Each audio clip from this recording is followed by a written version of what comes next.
کیا تراویح کے بغیر روزے صحیح ہوں گے؟ پورے رمضان کی تراویح نہیں پڑی اور تمام روزے رکھ لیے تو کیا روزے صحیح ہوئے یا نہیں؟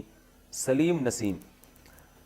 دیکھیں تراویح اگر کوئی نہ بھی پڑھے تو روزے اس کے بہرحال صحیح ہو جاتے ہیں، روزوں پہ فرق نہیں پڑتا، لیکن تراویح سنت مؤکدہ ہے، قابل ملامت ہے وہ شخص جو تراویح کی نماز نہیں پڑھتا،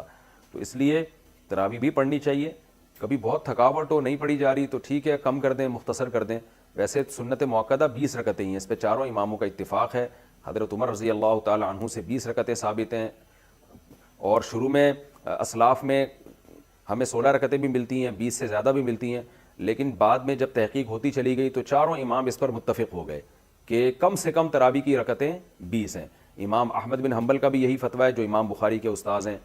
کہ امام ترمذی نے جو ان کا نقل کیا فتویٰ، اس کو تو یہ نقل کیا کہ 20 اور 16 میں اختیار ہے اس کو، 8 کا تو کہیں بھی نہیں ملتا، ہمیں کسی اسلاف سے نہیں ملتا کسی صحیح حدیث سے کہ 8 رکعت پڑھی ہو۔ موطا امام مالک کی جو ایک 8 رکعت والی حدیث ہے اس کو خود امام مالک نہیں مانتے، تو وہ مسترب حدیث ہونے کی وجہ سے وہ ضعیف حدیث ہے۔ تو موطا امام مالک میں بھی 20 رکعتوں کا تذکرہ ہے، اور بھی ہمیں بہت ساری روایات میں زیادہ تر میں 20 رکعتوں کا تذکرہ ہی ملتا ہے، اس لیے امت کا اس پر اجماع ہو چکا ہے کہ 20 رکعتیں۔ یہ اجماع ہونے کے بعد پھر اختلاف پیدا کیا ہے 20 سے کم، بعض لوگوں نے فتویٰ دیا کہ 20 سے کم۔ تو جب ایک دفعہ کسی مسئلے پر اجماع ہو جاتا ہے تو وہ قطعی چیز بن جاتی ہے، پھر اس میں اختلاف جائز نہیں ہوتا، کیونکہ صحیح حدیث سے یہ بات ثابت ہے کہ امت گمراہی پہ کبھی بھی جمع نہیں ہو سکتی۔ تو اس لیے آپ 20 رکعت تراویح پڑھا کریں، لیکن اگر آپ نہیں پڑھتے تو روزہ بہرحال آپ کا ہو جائے گا، لیکن روزے کی اہمیت تراویح سے کروڑہ گنا زیادہ ہے، کیونکہ روزہ تو بہرحال اسلام کا ایک رکن ہے۔ ایسا نہ ہو کہ تراویح نہ پڑھنے سے روزہ بھی چھوڑ دیں آپ۔ روزے میں ذائقے والی مسواک کا حکم، کیا رمضان میں ہر قسم کی مسواک کی جا سکتی ہے؟ یعنی جو پلاسٹک میں پیک مسواک ہوتی ہے اس میں ذائقہ سا ہوتا ہے، اس سے روزے میں کوئی فرق تو نہیں پڑے گا؟ تاج رضا، جو سادہ مسواکیں ہیں وہ تو بالکل جائز، بلکہ نہ صرف جائز بلکہ سنت ہیں، ثواب ہے،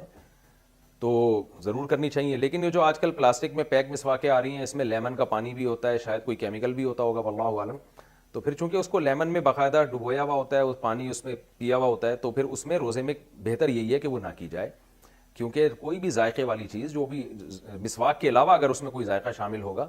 تو وہ روزے میں استعمال کرنا ناپسندیدہ ہے، مکروہ ہے، کیونکہ اس میں خطرہ ہوتا ہے کہ وہ ذائقہ آپ کے حلق میں نہ چلا جائے۔ مسواک کا ذائقہ جو اوریجنل مسواک جو اس کا اپنا ذائقہ ہے وہ تو اگر غلطی سے حلق میں چلا بھی جائے تو روزہ نہیں ٹوٹتا، لیکن اس کے علاوہ جو آرٹیفیشل ذائقہ ہے جو باہر سے ڈالا گیا ہے وہ اگر حلق میں چلا جائے گا تو روزہ ٹوٹ جائے گا، اس لیے روزے کی حالت میں ایسی مسواک سے اجتناب کرنا ہی بہتر ہے۔ روزے میں ناف میں تیل ڈالنا، کیا روزے میں ناف میں تیل لگا سکتے ہیں؟ محمد زید انڈیا سے، جی لگا سکتے ہیں۔